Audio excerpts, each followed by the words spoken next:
আওয়ামী লীগের ইতিহাস কি এদেশের মানুষের অজানা? শেখ মুজিব এদেশের মানুষের জন্য নিয়ে এসেছিল অভিশাপ। আপনাকে সাবধান করে বলতে চাই, আওয়ামী লীগ বাংলাদেশের রাজনীতি করবে কিনা সেই সিদ্ধান্ত আপনারা কোনো রাজনৈতিক দল নেবে না। সেই 8 মাস 9 মাস পরে আমরা আজকে এখানে দাঁড়াতে হচ্ছে আওয়ামী লীগ নিষিদ্ধের প্রশ্নে। এটা মনে হচ্ছে আমার কাছে এটা এই জাতির সাথে তামাশা আর কিছুই নয়।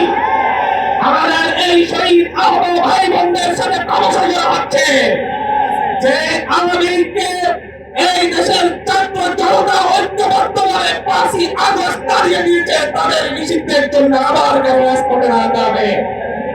যে আওয়ামী লীগকে তাড়ানোর জন্য শহীদ আবুল সাঈদ ওয়াসির মুর্তজার মতো হাজার জন জীবন দিয়েছে, কেন সেই আওয়ামী লীগ নিষিদ্ধের জন্য আবার রাজপথে নামতে হবে।